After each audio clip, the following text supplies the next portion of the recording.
Lee, thank you very much, really, and thank you, a very big thank you to Pennsylvania. We love Pennsylvania. And as I was saying,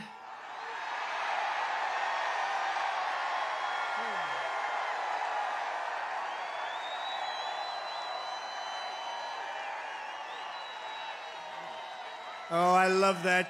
I love that chart. I love that graph. Isn't it a beautiful thing? But also beautiful because look at the number. That's the day I left office. It was the lowest Border Patrol, the lowest it's ever been. Illegal immigration. Today it's out of control. But I love it for other reasons, too. You know that. So thank you very much. And thank Lee and what Lee has done with that song. And it's such an honor to have it. I want to just let you know that tonight I return to Butler in the aftermath of tragedy and heartache to deliver a simple message to the people of Pennsylvania and to the people of America. Our movement to make America great again stands stronger, prouder, more united, more determined, and nearer to victory than ever before. We're going to make America great again. Going to win the election. Going to win the election. And to all Americans, whether you are Republican, Democrat, Independent, Conservative, or Liberal, or you have no label whatsoever, it makes no difference. Our movement, it belongs to you. It belongs to our country. It belongs to our country. And together, in just 1 month, we are going to usher in a new golden age of American security, prosperity, sovereignty, and freedom for our citizens of every race, religion, color, and creed. Exactly 12 weeks ago this evening on this very ground, a cold-blooded assassin aimed to silence me and to silence the greatest movement, MAGA, in the history of our country. MAGA. We love MAGA. For 16 harrowing seconds during the gunfire, time stopped as this vicious monster unleashed pure evil from his sniper's perch, not so far away. But by the hand of Providence and the grace of God, that villain did not succeed in his goal, did not come close. He did not stop our movement. He did not break out our spirit. He did not shake our unyielding resolve to save America from evils of poverty, hatred, and destruction. Yet we are here this evening in record numbers. This is a big crowd. This is a big one. This is a big one. Not only to mark the triumph of American spirit, but over, and you know that this is really, truly, in the truest sense, spirit over evil and adversity, but also to pay tribute to some of the best and bravest we have ever known. This field is now a monument to the valor of our first responders, to the resilience of our fellow citizens, and to the sacrifice of a loving and devoted father, a really great man. You know that. Forever afterward,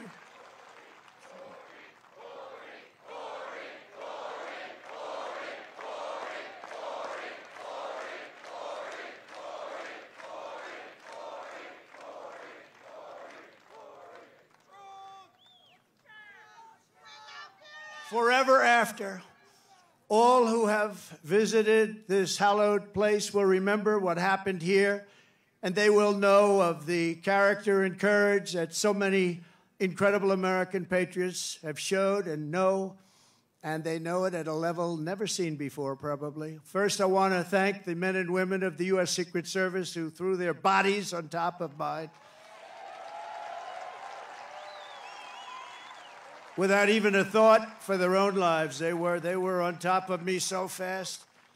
They were on top of me, and there was not even a moment of doubt in their minds. You watch those tapes, not even a moment of doubt. I want to thank Secret Service. They're great, great people. They are great people. And in that moment, those agents displayed a devotion to duty that cannot be described, and they did it yet again less than 3 weeks ago when they really did a fantastic job. Another attempt. It was another attempt. We have an evil world. We have a very sick world. My gratitude to them is beyond measure. We also owe a tremendous debt thanks to the Secret Service counter sniper and a local police sniper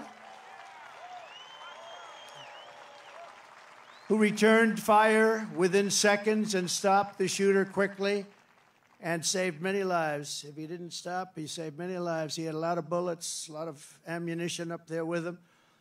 And we are, I mean, just amazing when you think they did it so quickly without any knowledge of what was going on, boom. And had that not happened, it would have been a very different story. It would have been many, potentially many people. I also want to express our thanks to the Butler Township Police Department, incredible people. The Butler Sheriff's deputies, Pennsylvania State Police, and all of the other law enforcement heroes, as well as the emergency personnel and doctors, the medical teams at Butler Memorial Hospital, Allegheny General Hospital, who rushed me and rushed some of these very badly wounded people. They were wounded, a lot of badly wounded people, and in particular two people. And I tell you, they were very brave and great people. They were big Trump fans, and they still are. That means something. That was pretty amazing. You know, when I got up, I asked whether or not anybody was killed. I assumed that there would be a lot because I heard the bullets winging right over my head. They said probably 3. The doctors did such an incredible job. It was one great gentleman, but the other 2 have been amazing, actually. They've gone through it. They've gone through a lot. And And David, we're thrilled to see your recovery is going well. Great doctors up here, I have to tell you, great doctors. Your courage is really an inspiration to us all, so I want to thank you very much, David. A great gentleman, great gentleman. I want to send our love to someone who could not be here because he has just undergone a major surgery related to the shooting.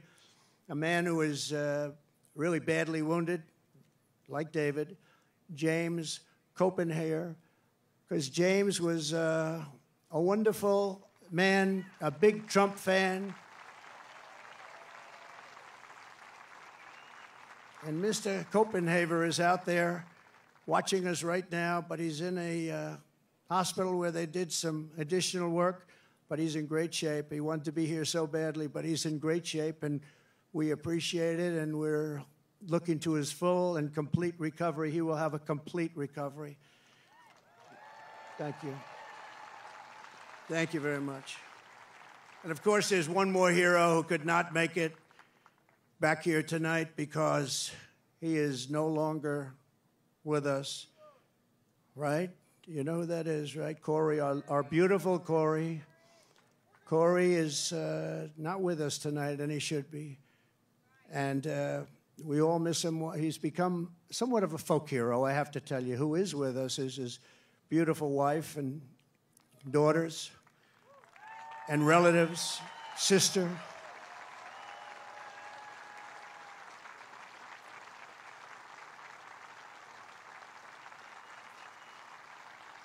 Please, where are you? Where are they sitting?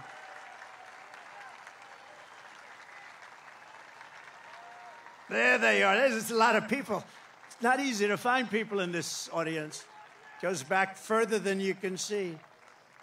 Thank you very much. Thank you very much. Thank you very much. Great family, a great, incredible family. And he loved you a lot. And, you know, his wife said something very beautiful. The public, a lot of people, all of us, a lot of people have been very generous, and she said, I'd rather have my husband. That's a good thing to say. That's a good thing to say. I'd rather have my husband. Corey Comparator was an incredible husband and father, a devout Christian, a veteran, and a proud former fire chief, very respected within the town. Everybody knew him. Few men volunteered to run into fires, but Corey was one of those who did. He ran into fires. I spoke to people that were with this guy would do anything. He was brave, right? Brave guy like you. And he was also a protector who put his life on the line for others, and he loved doing it. And when the sound of gunshots pierced the air on that July evening, Corey leapt into the fire one more time. In his last seconds of this earth, he threw himself on the top of his wife and daughters. He didn't want them hurt. He threw himself. He said he knew what was happening. He didn't want them hurt. And he was hit hard. He was hit hard. And he gave his life to shield their lives. Every father and husband in America hopes that if the time came, we would have what Corey had: tremendous courage, tremendous guts, and he wanted to protect his family, and he did protect his family. At this time, it is 6/11, 12 weeks to the minute that the shooting began. I would like to ask everyone to join me in a moment of silence.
Now that is what you call a voice. One of the greatest opera singers in the world, and Christopher Macchio, who's truly a great talent, is going to be back when I leave, and I'm going to stay backstage watching every song. He's going to sing 3 or 4 great songs, Nessa Dorma and others. And so I wouldn't leave your seat too fast when we're finished today, but this is in honor of 3 great people, actually, 3 great, and in particular, Corey. And we appreciate it, but that is a real voice, isn't it, huh? That's not... What do you think, Mr. Future Vice President? Pretty good, right? I don't know if you could do that, JD. I don't know. I don't think JD can do that. In the face of murderous hate, Corey answered the most selfless kind of love. We are joined this evening by Corey's incredible widow, Helen, his two precious daughters, Kaylee and Allison, and his sisters, Kelly and Dawn. Thank you so much. Thank you so much. This is an incredible tribute. This is a tribute like no other, and he deserves it. To Helen and the entire family, I can only begin to imagine the depths of your grief, but I want you to know that just like you, we will carry his memory in our hearts for as long as we live. Everybody in this stadium and everybody that was there on that tragic evening, we are thinking about Corey. We think about him a lot. I know he's looking down on us right now from heaven, smiling at his beloved wife and daughters and his mother, Karen, and his entire family. His entire family.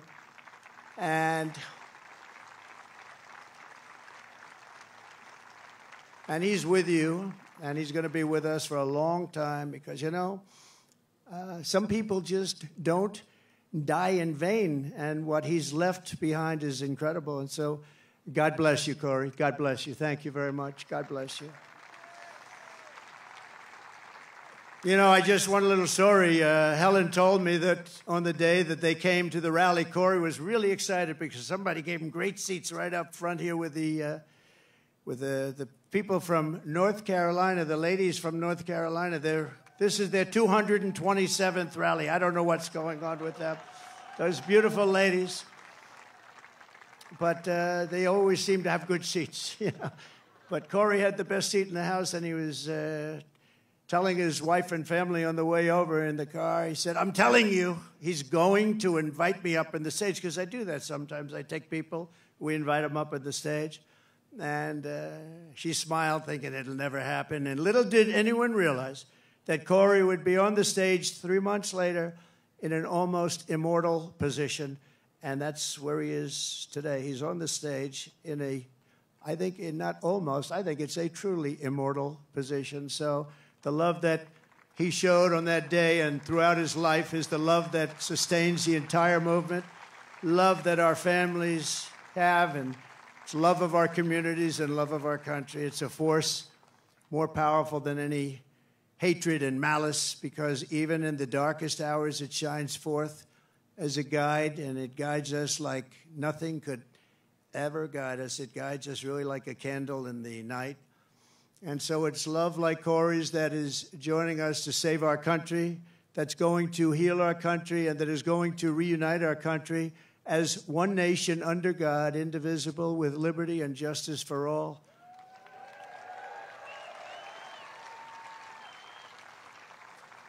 So what our opponents have never understood is that this movement has never been about me. It's always been about you. It's been about a lot of people, millions and millions of people, the biggest ever in the history of this country, maybe anywhere. And everyday people who are the heart and soul of our country. They love our movement, they love our country, and they know they're doing right. Your hopes are my hopes, your dreams are my dreams, and your future is what I am fighting for every single day.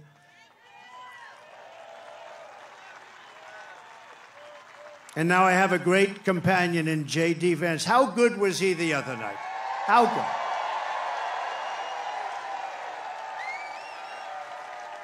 He was great.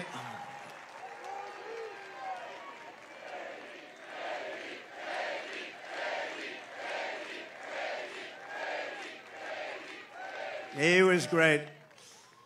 But from the very beginning of this journey, I've been on a mission to rescue our country from a failed and very corrupt political establishment, very corrupt. We have to change it. We have to change it. We need also a very free and open press, and to give it back to the country you believe in and I believe in. It's a country that we were born in and the country that you deserve. You deserve this. In that mission, I will never quit. I will never bend. I will never break. I will never yield, not even in the face of death itself. And I believe that every citizen deserves an America with a grand, very, very grand ambition, great opportunities, and limitless. We just want limitless potential. We want an America where you can get ahead and be proud of life and provide for your family in a really decent way, where we don't have crime. We have a fabulous military to protect us from evil. We have everything has to be the best. We have to have the best schools. We have to have strong borders. We don't want bad people coming in and hurting us. We don't want to have open borders, do we? You deserve a government that protects and respects its own citizens, that defends your sovereignty, your security, and your dignity and your freedom. You deserve a nation that builds things, again, makes things better, that aims for the stars once more, and that once again commands respect. And we want to get respect like we had it 4 years ago. The entire world respected us. They respected us. They respected us more than they've ever respected us. And now they laugh at us. We can't have them laugh at us, can we? Above all, you deserve leadership in Washington that does not answer to the lobbyists, to the bureaucrats, or to the corrupt special interests, but answers only to you, the hardworking citizens of America, of which there are a lot of them. We have a lot of them. We have a lot of them. Over the past 8 years, those who want to stop us from achieving this future have slandered me, impeached me, indicted me, tried to throw me off the ballot, and who knows, maybe even tried to kill me. But I've never stopped fighting for you, and I never will. Never will. Never going to stop.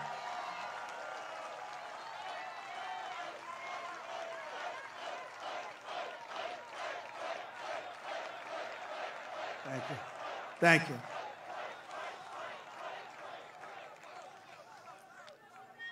And in turn, you have always stood with me. You have always stood with me, no matter what. You saw what was going on. You saw the hoaxes and the scams. You saw everything that went on.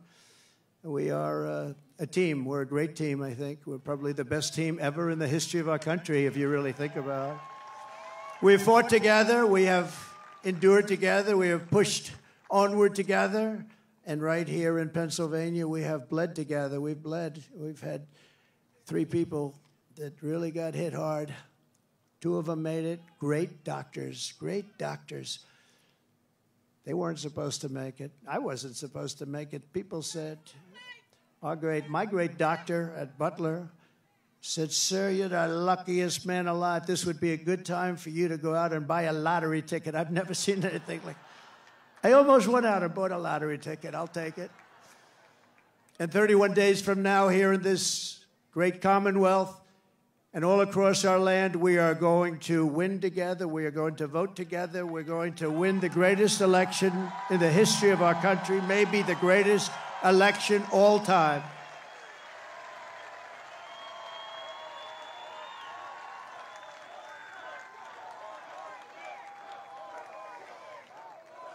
After we all have been through all of this together, nobody's gone through what we've gone through. Nobody. Because I go through it, you're going through it too.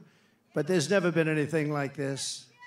You know, I always say there's an enemy from within and there's an outside enemy. And if you're smart, the outside enemy is not going to be a problem. Russia, China, North Korea, we're not going to have a problem if you have a smart president. If you have not such a smart president, then it's a problem.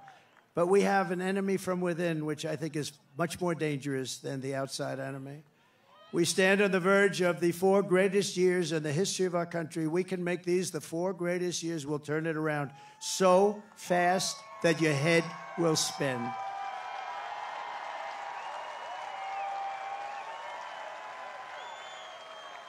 With victory on November 5th, we are going to redeem America's promise and unlock the extraordinary future that is just within our reach. It is now within our reach. Think of it, 1 month from today, 1 month. We got to get there. We got to get there. They'll drop all sorts of bombs. They'll be hitting you, JD. They'll be hitting me. These people, they'll hit and hit. But I think we've almost become immune to it, haven't we? We've become immune to it. You got a little dose of it, a couple of little doses. No, that's the only way That's the only way they can even think about winning, with open borders. Who wants open borders? Who wants men playing in women's sports? Who wants sex change operations for illegal aliens in holding bins? No, I don't think so. We will begin a new era of soaring income, skyrocketing wealth, millions and millions of new jobs, and a booming middle class. We're going to boom like we've never boomed before.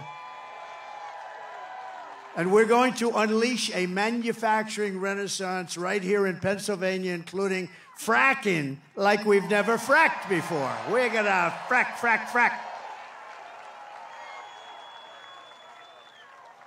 You know, our opponent said, there'll be no fracking, no fracking. We'll never frack, we'll never frack. Then she started seeing poll numbers, by the way. And by the way, speaking of poll numbers, do you mind if I mention poll numbers? Because I only mention them when they're good. I never mention it.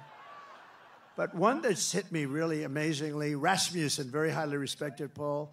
JD, it just came out. I don't think you heard this one, but this is a shocker. You know, they always say the Democrats will win the Hispanic vote, but we've been creeping up rather rapidly. And Rasmussen is one of the most respected polls. I mean, Republicans would get 4, 5, 6, 9, 10%.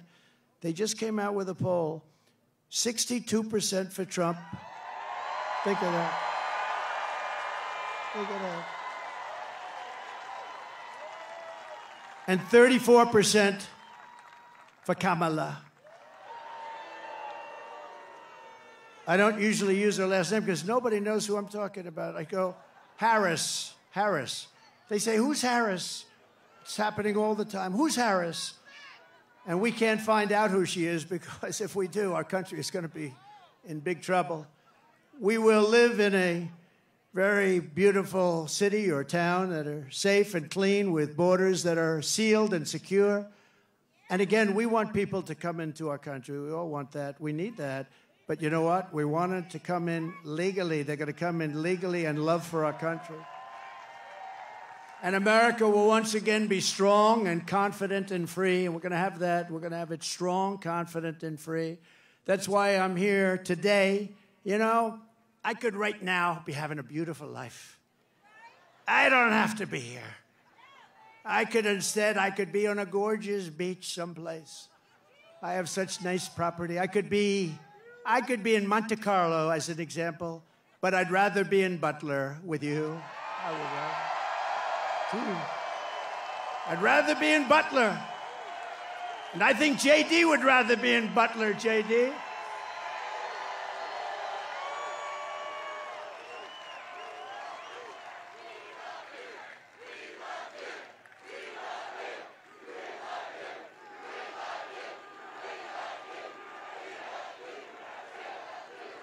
No, I'd rather be here, because we're doing something. You know, they got a lot of rich guys that go, nobody cares about them.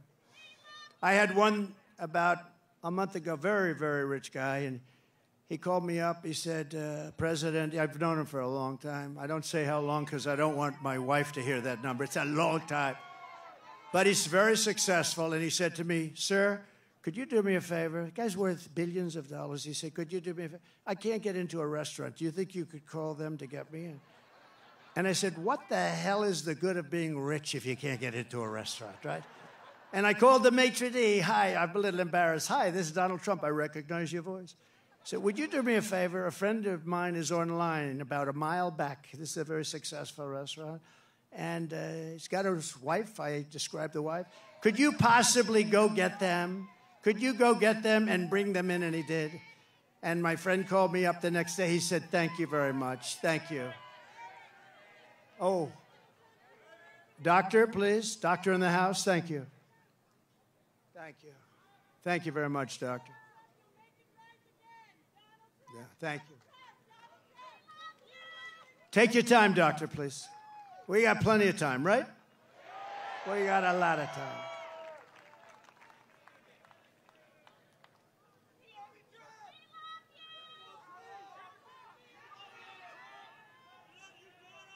You doing okay?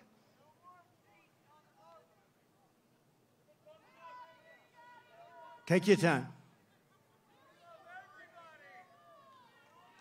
We've got to protect our people, right? Take your time.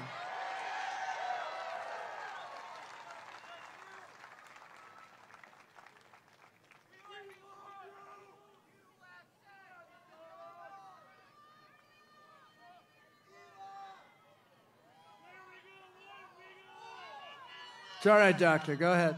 That's all right. That's all right. People come out 2-3 days ago, and then they get it's an amazing thing. It's an amazing thing. We appreciate. Everybody appreciates it. Yep. Take your time. That's great. That's great.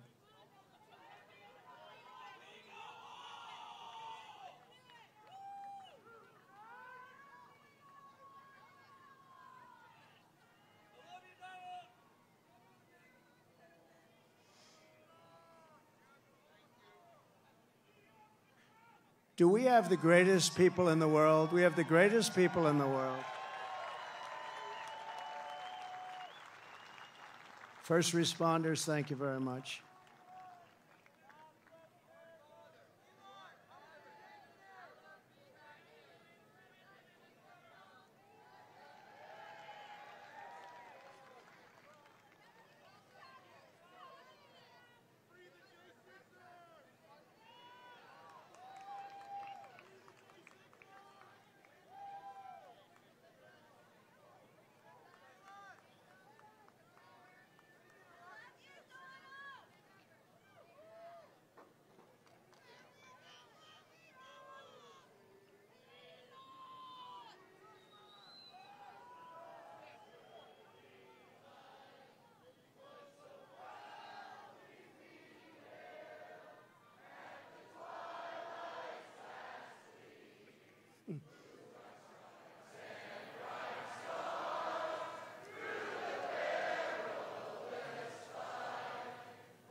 Thank you.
Thank you, Doctor. Great job. Thank you very much.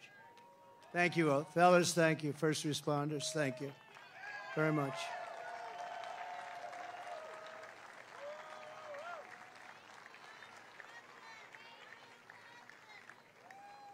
People are here for a long time, and we appreciate it very much. And so sometimes that happens. A lot of times that happens, actually.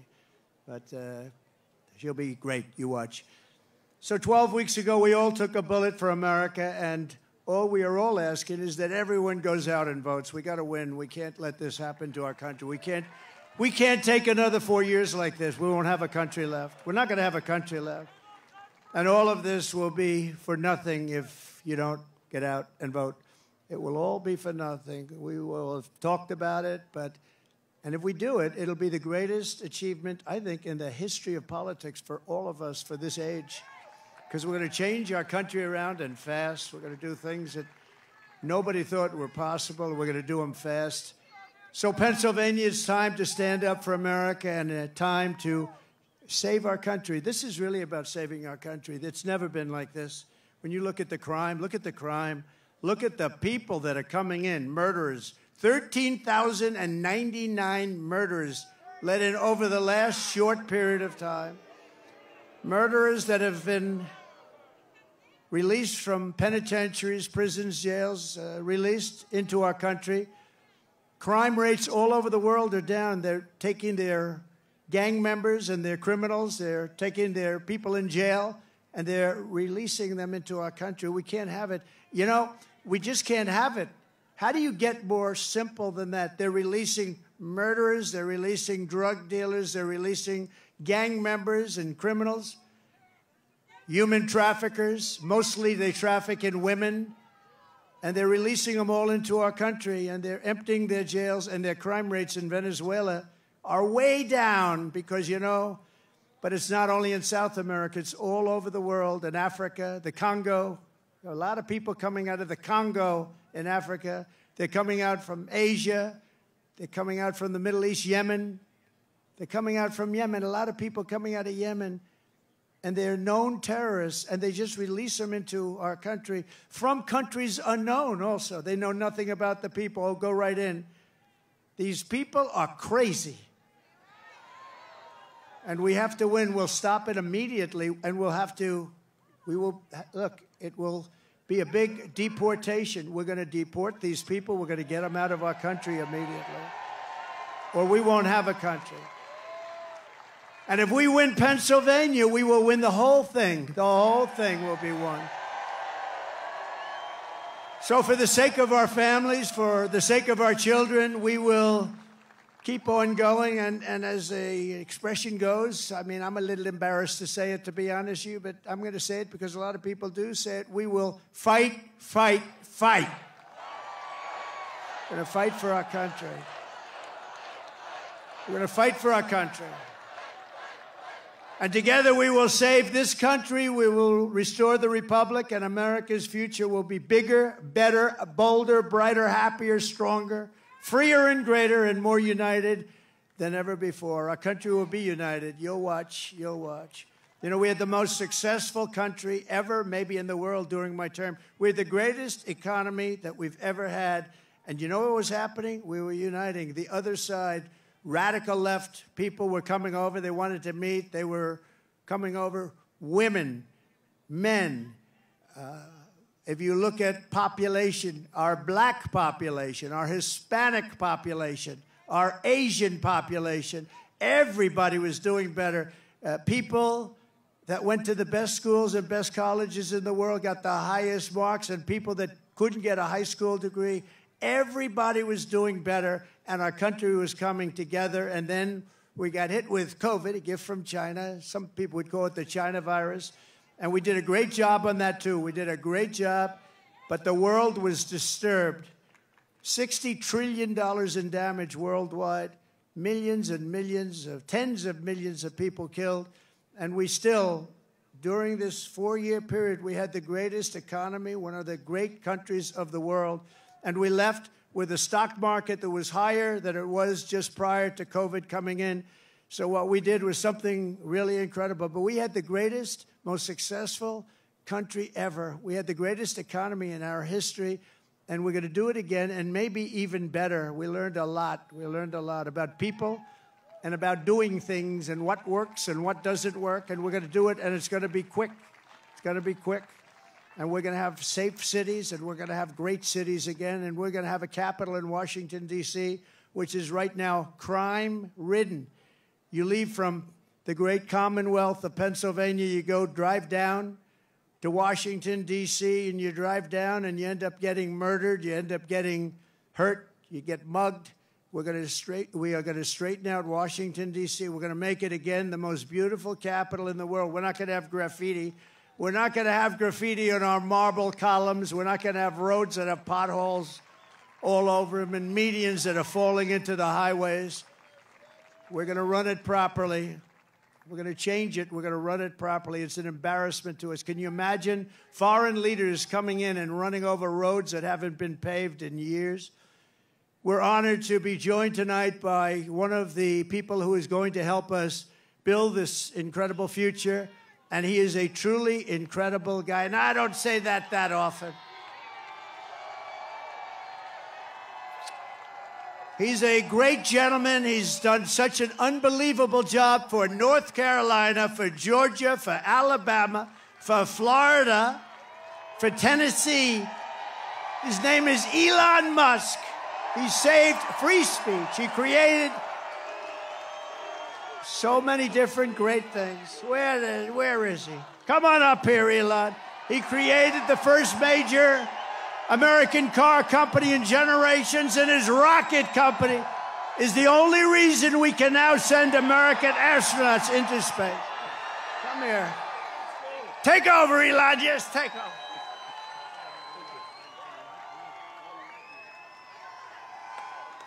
Hi, everyone.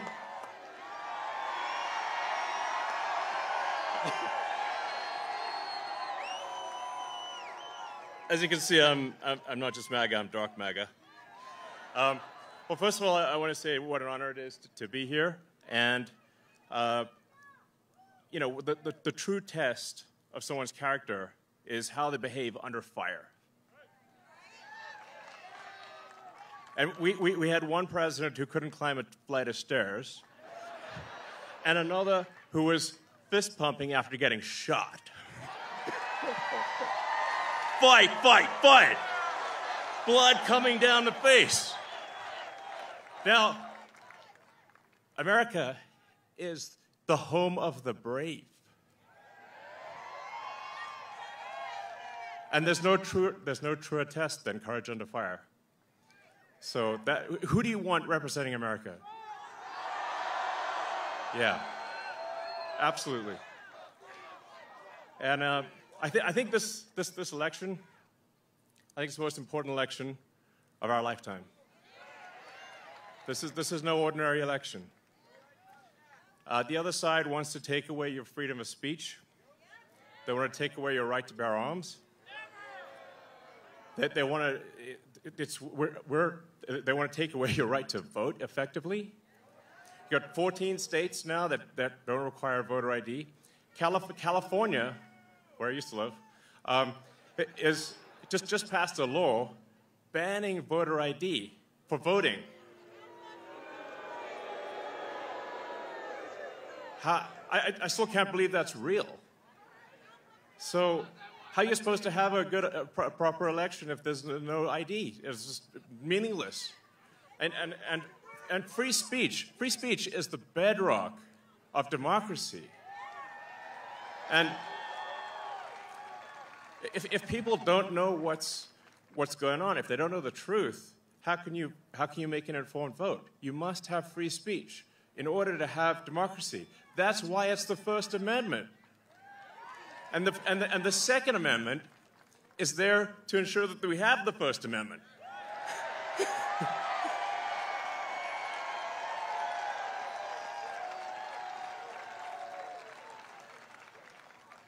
President Trump must win to preserve the Constitution. He must win to preserve democracy in America.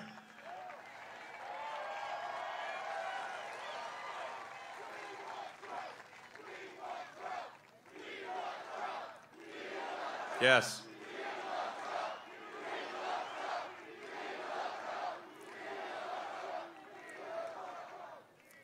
This is a must-win situation. Must win. So I have one ask for everyone in the audience, everyone who watches this video, everyone in the live stream. This one request. It's very important. Register to vote. Okay? And get everyone you know and everyone you don't know, drag them to register to vote. There's only 2 days left to register to vote in Georgia and Arizona. 48 hours. Like, text people now. Now. Oh, and then make sure they actually do vote. If they don't, this will be the last election. That's my prediction. Nothing's more important. Nothing's more important. So get everyone you know. So I'm speaking to people out there. Everyone in the crowd, I think, is already convinced. But for people out there that are watching the video, watching the live stream, you need to get everyone you know, at work, your friends, family, text groups, your social media, everything. Get them to register to vote right now. Only 2 days left for Georgia and Arizona. Only a couple weeks left in Pennsylvania. And if they're not registered to vote, it doesn't matter at that point. Register to vote. I'm being repetitive for a reason, okay? So nothing is more important. And a lot of people think maybe their vote doesn't count. Well, it does, okay? It does. It matters. And this election could be decided by 1,000 votes, 500 votes. A tiny margin. So get everyone you know to register to vote. I believe that's swapthevote.com. I believe that's the site. And double check that your registration is good. Don't take it for granted. I'm just being repetitive about this point because it is the one takeaway more than anything that will matter is getting those registrations and then getting everyone you know to actually vote. That is what will decide this election, especially in Pennsylvania.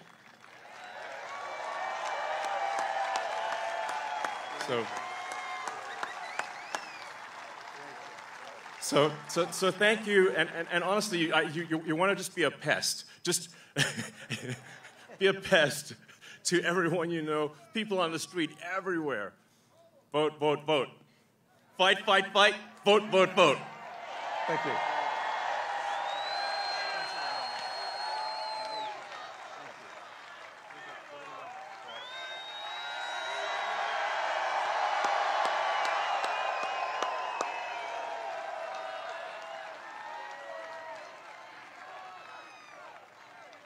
What a great guy. And he'd rather be making rocket ships, because he'd really rather do that. Nobody better. I think he's got 90% of the rockets that go up. But Elon, thank you very much. Incredible, incredible. What he says is true. What he says is true. You know, we're all having fun here tonight, but if we don't register and if we don't vote, we're just going to look upon this as another sort of nice day in our life, but it won't even be a nice day. We're going to look back and we're going to say, wow, it's a lot of time, a lot of effort. We got to win. If we don't win, it's, as he said, it's just not important. We have to save our country, so you have to get out and vote. You got to get out and vote. You got to get your friends and vote because, you know, they play a lot of tricks, this particular other side. Elon's a very nice guy. He doesn't want to say it, but they play a lot of tricks. We can't let it happen. We can't let it happen again. We can't let it happen.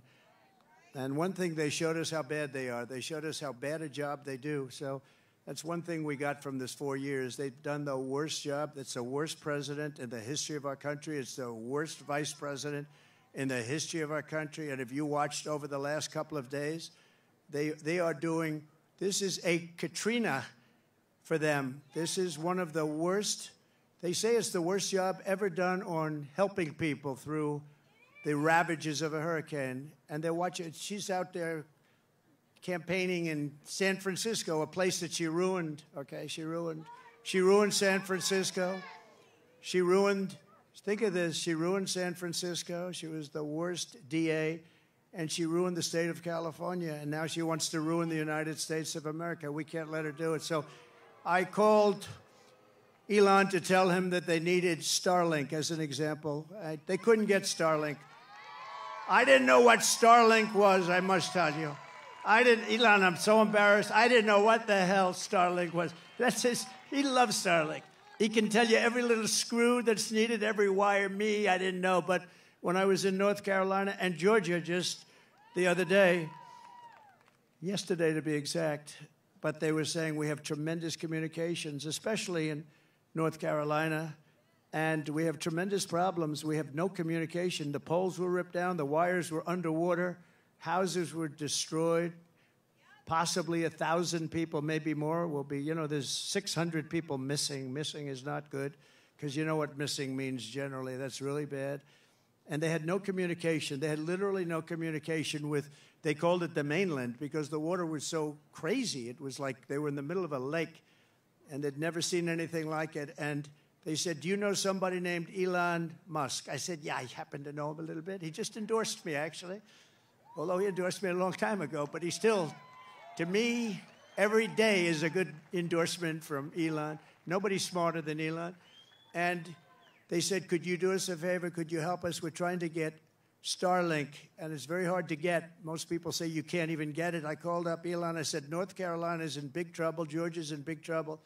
They need communication. They have none, because their poles have been knocked down and their wires are underwater, and even dangerously underwater.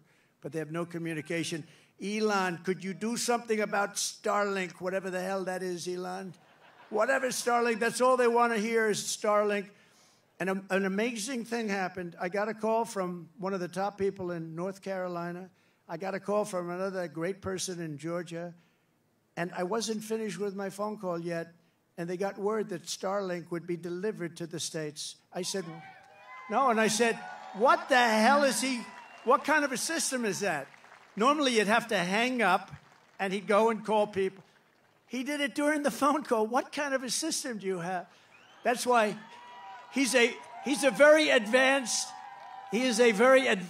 person. But I want to thank you, Elon, because I got it. And I said, how does it work? 2 days later, how does it work? They said, much better than the wires. So now I'm saying, why the hell aren't they? You're going to come out very well anyway. And he also said, you don't have to pay me. You pay me someday when you get the money back. You don't have to pay me. He wanted nothing. He's a great guy. Thank you, Elon, for being here. Thank you very much. Great honor. Great honor.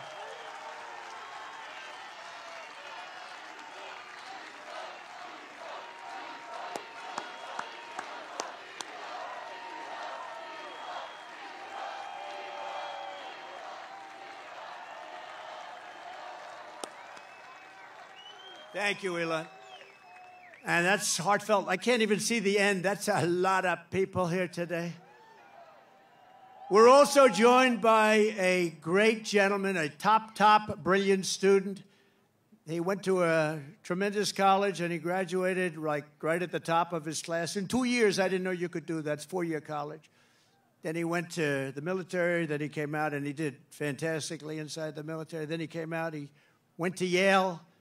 Without the benefit of family ties. You know what that means, right? Without the benefit. That's pretty good without family ties. I don't know too many of those people. They had no family ties. He got in. He can't get in. And he graduated along with his wife. They're not going to have any problems with your kids academically, I can tell you. His wife and him were like the top students in the class. But he went to Yale Law School, and then he went out into the private sector, did great. Then he ran for the Senate, and he did fantastically. He won. And he's like a rocket ship. He's like one of Elon's rocket ships, the way his career is going. But you see why, because he's a really brilliant guy. And you saw that the other night in the debate, right? You saw that the other night in the debate. You know the expression they have? If that were a fight, they would have stopped it, right? So I just want to thank JD. I was always confident in that pick. And we had great people, too, JD. We have every one of those guys were great. Every one of them would have done a great job. It was amazing. But we appreciate the job you're doing. And he's also very energetic. And he'll go on anywhere. He'll go on MSDNC. I say, oh, he's on that. He'll go on CNN. It's like he has no problem. He swats them like this. He has no problem. No, it's true.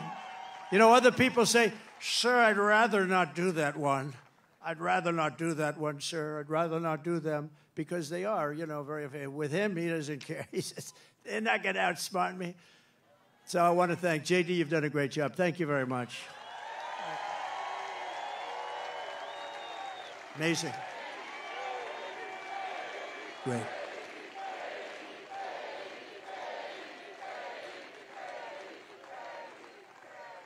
We have a lot of senators and a lot of people from Congress. I'm going to introduce a few of them that are really outstanding, and they are warriors and they're great patriots. Senator Eric Schmidt. Where's Eric Schmidt? He's around here someplace.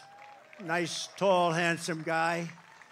Thank you, Eric. What a great job you've done. He helps us so much with the Senate, and we've got a great Senate. We have to get a couple of more senators elected. I think it's going to happen, too. I think it's going to happen. We have members of Congress here. Dan Muser. Dan, where's Dan? Great. Great job. Real warrior. These are warriors. Guy Reschenthaler. That's the hardest name in the Senate to pronounce, but I've learned how to pronounce it. Guy, thank you very much. Great. Where's Guy? Guy, thank you very much, Guy. Glenn G.T. Thompson. Fantastic guy. Thanks, Glenn. Great job. John Joyce. Thank you, John. Great. Corey Mills. He's out there fighting, too. He's out there. He is out there in North Carolina, Georgia. He's out there helping people. Mike Waltz, who's a tremendous national security asset. Thank you, Mike. Thank you, Mike. Okay, and a man who was my doctor. I got to know him as a doctor in the White House, right? And then before that, he was actually an admiral, and then he went to the White House. He was a great admiral. He was a great doctor.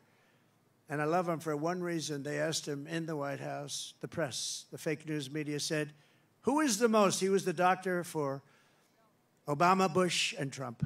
That's pretty good, right? White House doctor for the three of us. He said, the press, who is the healthiest of the three? He said, definitely it's Donald Trump. There's not even a contest.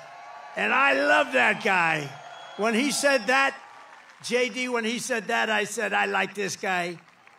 So then he said, you know, sir, he was leaving the White House. He said, you know, I'd love to run for Congress. And he ran against 28 people. They were all running for the Republican primary because whoever won that primary is going to win. I think it's a Trump plus 48. Whoever wins gets 48. 48-point start. And not only did he win, he won easily. And now he's one of the most popular people in Congress and one of the most talented, maybe more importantly. Ronnie Jackson. Ronnie? Where's Ronnie? Where is he? Oh, good. Thank you, Ronnie. And you got a lot of talent surrounding you there. I think it's very important also. We're here for a reason, and that's to win and to honor Corey. But Corey wants us to win, too. And there's a man in the audience that's been very much a career path, a little bit like JD, great student, great talented student, and fantastic in the military, then went out to be a tremendous success, one of the most successful people on Wall Street, actually. And he's tough and he's smart, and he's going to make sure you always have fracking in Pennsylvania. And he's going to make sure you have many other things other than fracking. You have a senator that now does nothing. He does nothing. And he doesn't fight for you. He votes with Biden, if you can believe it, like 100% of the time. But this guy, and you know, we're lucky that he does it. I don't know. He might not have done it if he had it to do again. I don't know. But I think he's just one of the most outstanding people anywhere in the country to run for office. And we're lucky that he's doing it, and he's got a real shot. He's doing very well in the polls. It's hard to beat somebody that's been there a long time, but this is somebody that's been there a long time and did nothing. He did nothing. And his name is David McCormick, and he's great, and I hope he's going to be your next senator.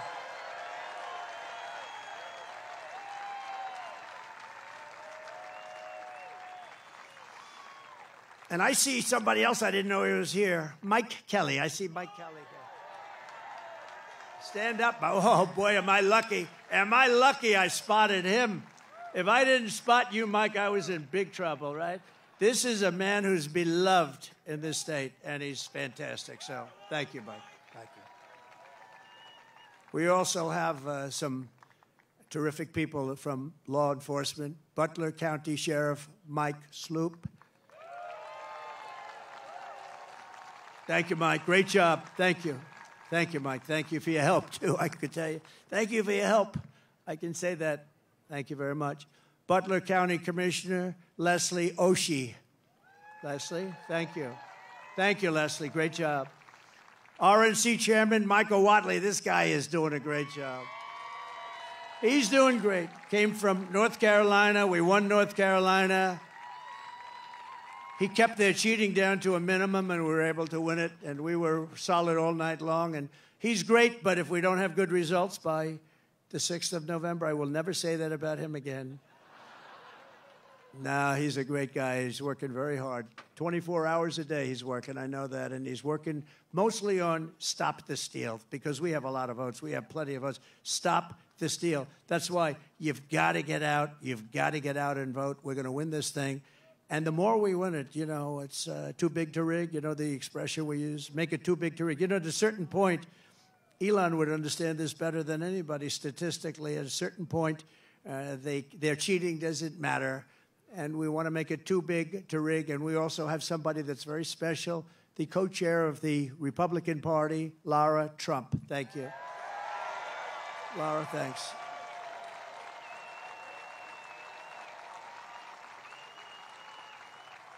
And, you know, oftentimes with families, they say, oh, you know, why did you put that one in or this one in, and all the different people. So many people have problems with that. In her case, everyone said, how the hell did you get her to do it?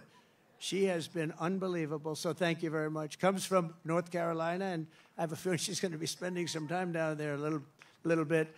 And she's married to my wonderful son, Eric, who's right here. So, Eric, please stand up.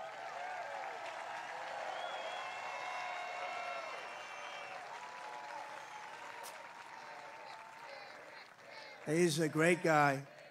Eric has a distinction. He has gotten more subpoenas than any man in the history of our country by about 10 times. Every day Congress would meet, they'd send him a subpoena. What is it about? They have no idea. But I think he's got the all-time record, and he's handled it all beautifully. Thank you very much. Thank you very much.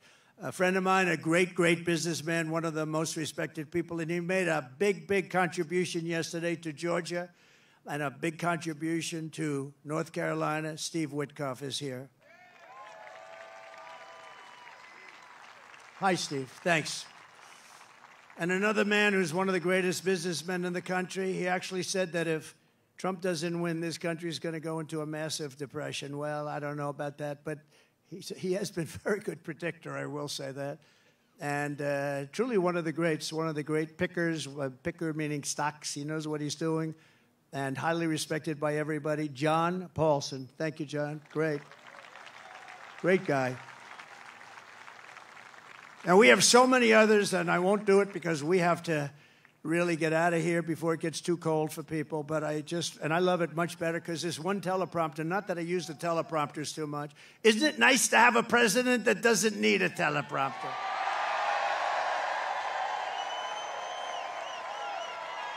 No, we don't. We don't need it. But this one was right smack in the sun. Great job back there, fellas. They said the teleprompters are working fine. Well, thank goodness. Did you see what happened the other day with the teleprompter with her? That was not a pretty sight. The teleprompter went off and she went off too. She didn't know what the hell happened. And you know, teleprompters are very dangerous because they go off a lot. You have to be prepared for them to go off cold blank. You'll have 100,000 people, you have 75,000 people, you have this, and if the teleprompter goes off, you got to be able to move. She did not move well. This was not a good situation. But 3 more heroes from July 13th who rendered first aid to Corey incredibly. Dr. Jim Sweetland. Rico Elmore, who was unbelievable. Rico, you were unbelievable. He ran over, National Guard. He ran over and grabbed Corey, and Corey was still living, and he was doing mouth-to-mouth resuscitation on a man who was really in bad shape like nobody's ever seen, and his family appreciates it, and I do too. So thank you, Rico, very much. Right? Amazing, amazing, amazing the people that we have. And you learn about them under times like this. That's when you really learn. So we're going to be seeing Rico again. And Ed Shear, fantastic job. Thank you, Ed. We appreciate it. Thank you, Ed. Thank you. Thank you very much, Ed. Great job. In addition, this evening, we have to send our prayers and support to all the families affected by Hurricane Helene. This has been the worst hurricane response by a president and vice president since Katrina, and this is simply not acceptable. Those people, I was there yesterday with North Carolina and Georgia, and I'll tell you, and by the way, the governor of Georgia is doing an excellent job, but we have other people that aren't doing a good job, and we have to have them do a good job.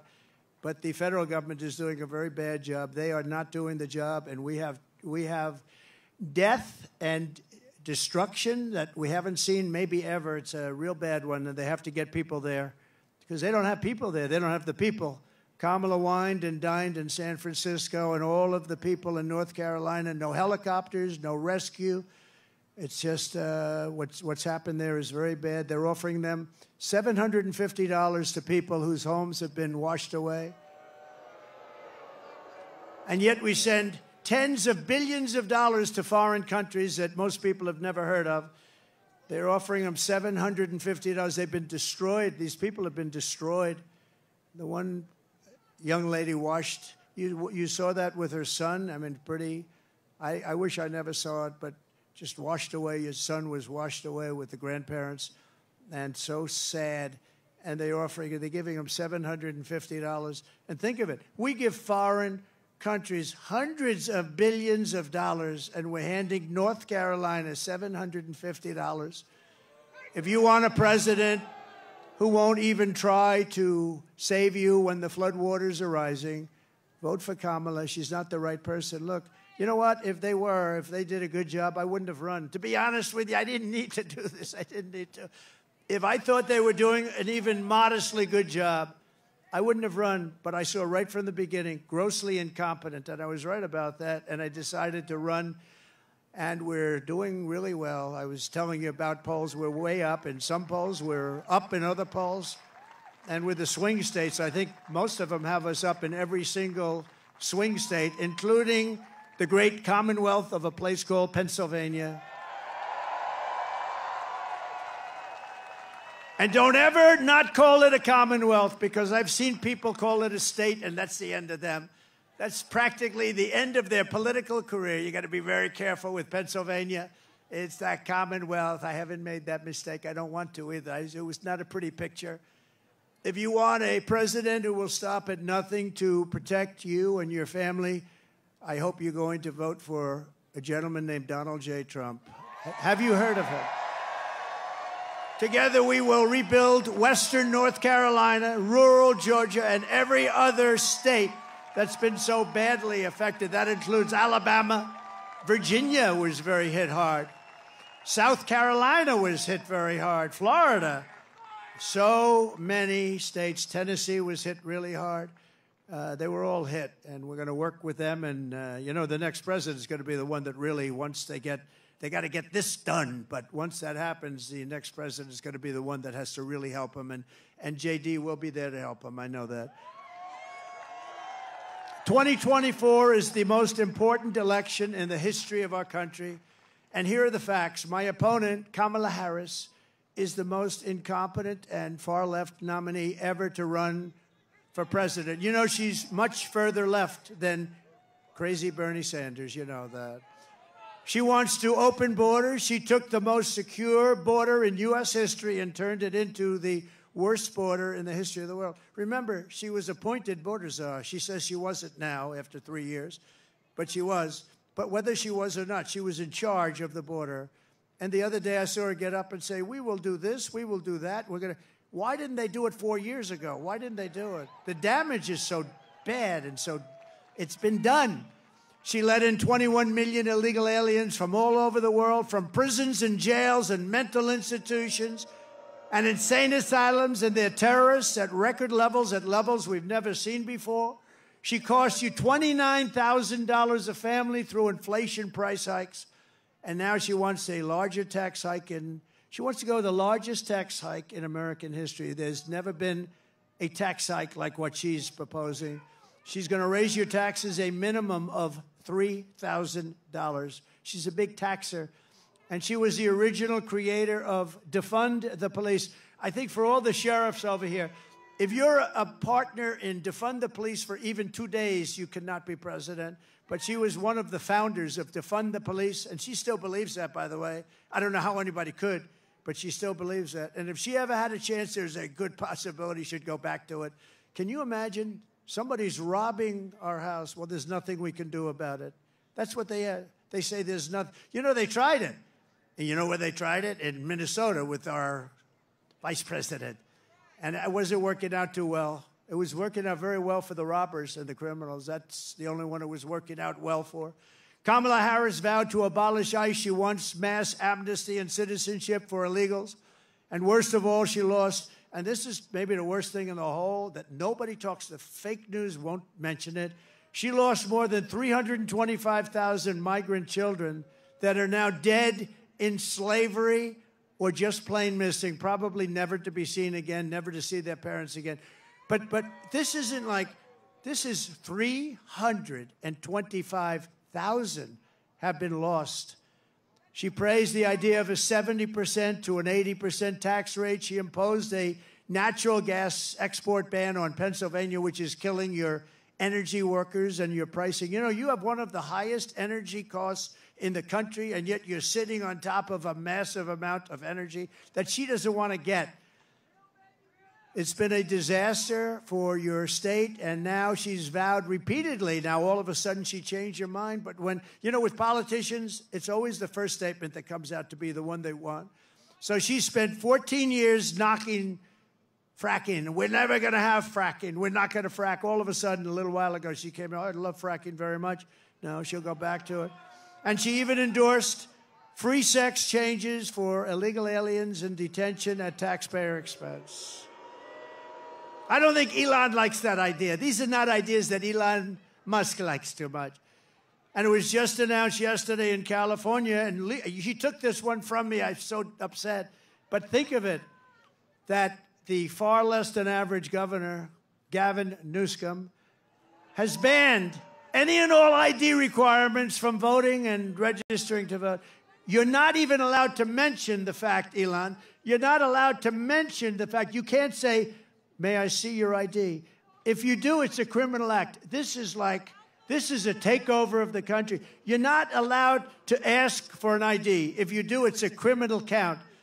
Other Democrat states are following. This is only so they can cheat. There's only one thing that you do this for, so that you can cheat on elections. There's no other conceivable reason. Kamala Harris is a radical left Marxist. She is a woman that's not respected in Congress. She was laughed at Congress. Nobody thought she could win. You know, they did a coup of Biden. Whether you like him or not, I'm not a particularly big fan, but we had a debate, and the debate ended, and all of a sudden they come to him and they say, we want you out. You're not going to win the election.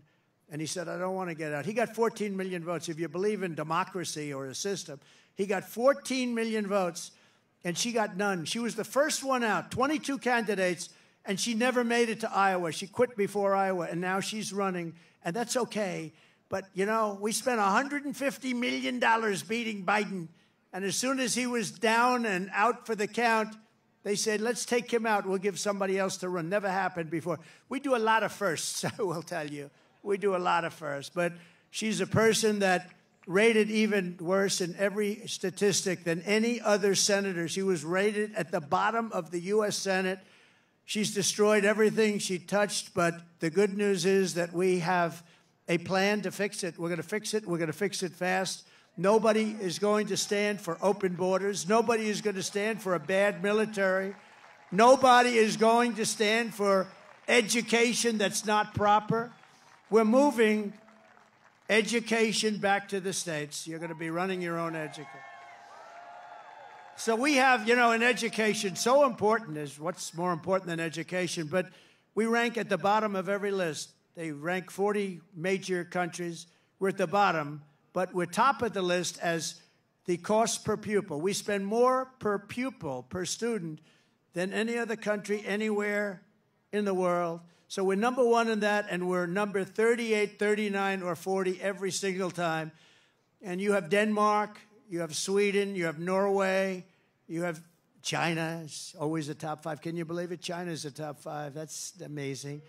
But we're going to move our education back to the states. So places like Indiana and Iowa and Idaho and states that you don't even hear too much of because they're so good and so well run, they're going to run their own education. And you know what's going to come out of that? A Denmark, a Norway, a Sweden, maybe, I don't even know, China. Can you imagine China with 1.4 billion people is a top 5, and we're close to 40. We are 40 sometimes. Starting on day 1, I will seal the border and stop the migrant invasion into our country. We will begin the largest deportation operation in the history of the United States. Dwight Eisenhower right now has that record. It's not, and by the way, it's not something I want to do. I dread having to do it, but we have no choice. What they've done to our country is not even believable, especially the criminals, the criminal element that's in our country. And again, all over the world, crime rates are down because they've taken their criminals and they've dumped them into the United States. And you know what? I would have been worse than them. I would have had it done even faster.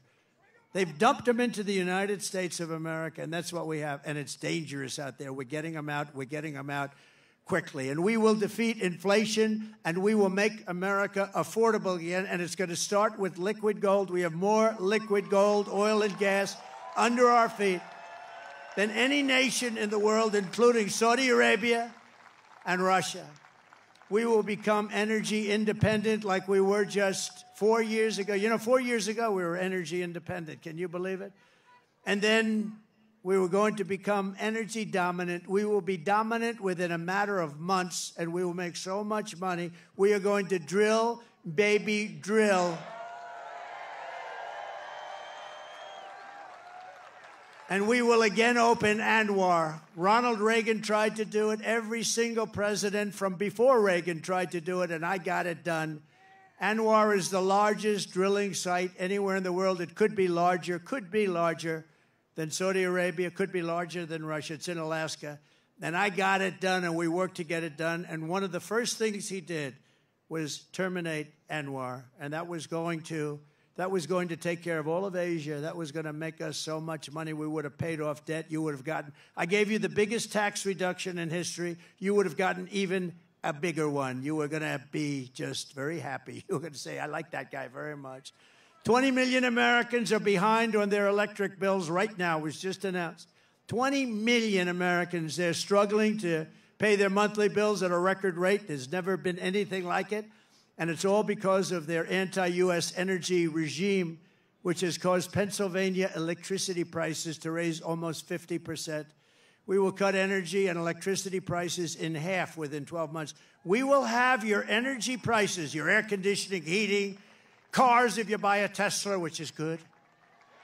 It's good. We will have your energy prices cut in half. It'll be cut in half within a period of 1 year from January 20th, which is the day we take office. And that's going to save you a lot of money. And that's going to, in turn, bring down the prices of everything because, you know, more than anything else, people tell me about the groceries. The groceries are groceries. They use and what they're talking about is food. Everything's going to be coming down when we do that. We're also going to get your interest rates way down. We will bring automobile manufacturing back to the United States at levels never seen before, and we will turn the United States into a manufacturing superpower again. It hasn't been there in many, many years. We had it started 4 years ago. The centerpiece of my plan for a manufacturing renaissance will be a 15% made in America corporate tax rate. In other words, if you make your product in the United States, you get a rate. So I cut it from 39% to 21%. Everyone said that was impossible. I got it done, and we had the best boom we've ever had. We did more revenue when we had it at 21 than when it was at 39. Think of it, much more. The following year, we did much more. And then I'm going to take it from 21 to 15, which will make us the most competitive country in the world. Nobody will be able to compete with us. But that 15 rate only goes for those who make their product in America. They have to make their product here, otherwise they pay 21. And we will protect those companies moving into America and all of our existing companies with stiff tariffs placed on companies that don't move in. If they don't come in, if they don't want to make their product here, that's fine, but they're going to be tariffed. We have to protect our companies, and that's what we're going to do. The only way they can get out of paying those tariffs is to build their plants and factories in America. We may even be able to get Elon to build some of them. I think we will. And hire American workers for the job. We're going to hire American workers for the job. We will pass the Reciprocal Trade Act. If China or any other country charges us 100 or 200% tax, then we will likewise charge them a 100 or 200% tax. We had a lot of problems on that one with the Senate, and we're going to get that done. Think of it. They charge us, and we don't charge them. Now they charge us, we're going to charge them the same thing. Reciprocal. It's reciprocal. I will not let Mexico, China, or any other country sell cars into the United States to the detriment of our auto workers who will do better than they have ever done. We're going to bring back the car business like it was 50, 60, and 70 years ago. Everyone's going to want to be back here.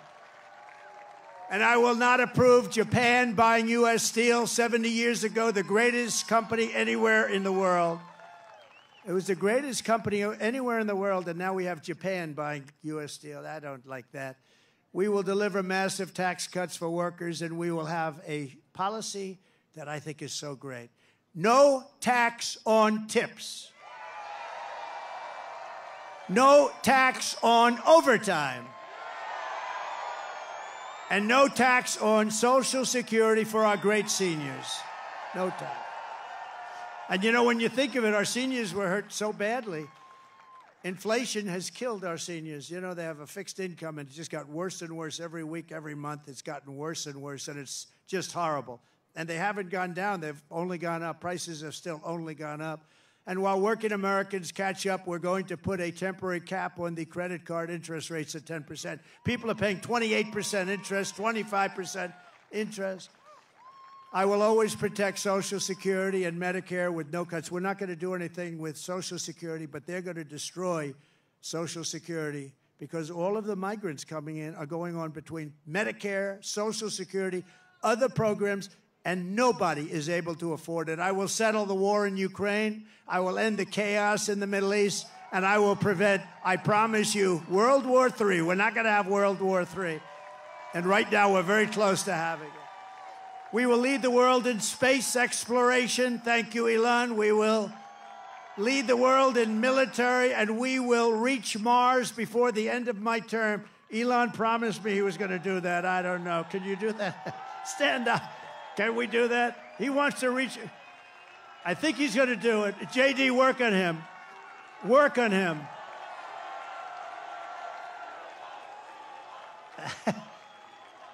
Work on him. JD is working on Elon. Now, he told me that we're going to win, and he's going to reach Mars by the end of our term, which is a big thing. Before China, before anybody, right? And my money's on that guy right there. We will rebuild our cities, including Washington, D.C., making them safe, clean, and beautiful again. And we will keep the U.S. dollar as the world's reserve currency. It's losing right now. It's losing right now, but I'll be able to do it. Other people won't. I'll tell these countries as they leave us I say, you want to do business in the United States? You're going back into the reserve currency. And if you don't, we're going to charge you a big, fat, beautiful tax to do business in the United States. And they're going to say, I want to go back into the U.S. reserve currency. No, we're going to save it. But these people aren't going to save it. They don't know how to talk. They don't know how to think. Together, we will deliver low taxes, low regulations, low energy costs, low interest rates, and low inflation so that everyone can afford groceries, a beautiful car, and a home. Very basic. It's very basic. We will stop the invasion, end migrant crime, strengthen our military, build a missile defense shield around our country, keep critical race theory and transgender insanity. We're going to keep it the hell out of our school. We're going to keep that insanity out of our school. And as I said, we will keep men out of women's sports. So demeaning to women. You saw that in the Olympics. They have female boxing, women's boxing, and a young lady from Italy, very good boxer, very, very good. She was all excited, but she played a person who transitioned. A male transitioned to a female. And the young girl from Italy, beautiful young woman. I'm not allowed to say that anymore politically, but I'll say it. She was a beautiful young woman. If you say that, that's the end of your career, right? But it's not. If it is, so be it, okay? We've got to get back to real life. But this beautiful young lady is out, and she gets, boom, a little jab, left jab. And she goes back, oh, my God, I've never been hit like that. This is just like a defensive. Then he goes, the corner say, you can take her. You can. So they push her out. Boom, another one. And she says, that's enough. I can't do it. I can't take it. I've never seen anything like that. So we had two people that transitioned. Both people, shockingly, won the gold medal in their division. So it's crazy. And if you look at weightlifting contests, they're the best of all. For years and years and years they put an eighth of a pound on one side of the barbell, an eighth of a pound on the other, and they can't do it. And the record standing for 18 years, they just can't do it. And then a guy comes along who never lifted before, and he puts 100 pounds on, and he goes like this, like it's nothing. It's so demeaning to women. We're not going to allow it to happen. It's ending. No men playing in women's sports. And we will defend the Second Amendment, protect religious liberty, restore free speech, and we will secure our elections. Everyone will prosper, every family will thrive, and every day will be filled with opportunity and hope. We need hope. We need the American dream back, don't we? We're going to have the American dream. We're going to have the American dream, so every kid in your family is going to grow up and say, I want to be like Elon Musk. I want to have 200 billion in cash. I'm going to be like Elon Musk. That's the American dream. But for that to happen, we must defeat Kamala Harris, and we must stop her country-destroying, radical left agenda once and for all. We cannot have it happen. So you must get out and you must vote. Here in this incredible Commonwealth, we stand on the shoulders of generations of Pennsylvania patriots who gave everything they could give, every single thing for their rights and for their freedom. Pennsylvania is where our founding fathers declared American independence and sounded the beautiful Liberty Bell. It's where the Army weathered its brutal winter at Valley Forge, where General George Washington led his men on a daring mission across the Delaware, and where generations of tough, strong, beautiful miners and steelworkers put Pennsylvania's spirit into every single thing they did. And from Gettysburg to Germantown and Philadelphia to Barron Hill, and from Brandywine to right here in Butler, this is the place where Pennsylvania patriots poured out their blood with the love of their country. They love their country so much. And so in honor of all those American heroes who came before us, we will press forward. We will push onward, and together we will win, win, win. We're going to win, win, win. Nothing will sway us. Nothing will slow us. And no one will ever stop us, no matter what dangers come our way, no matter what obstacles we must face. We will keep striving toward our magnificent American future. We will not fail. We will not allow ourselves to fail. From this day forward, we will always put America first, and we will take back and save the United States. November 5th, Election Day, will be the most important day in the history of our country. And together with the great people of Pennsylvania, we will make America powerful again. We will make America wealthy again. We will make America healthy again. We will make America strong again. We will make America proud again. We will make America safe again. And we will make America great again. Thank you, Pennsylvania. God bless you. God bless you, Pennsylvania.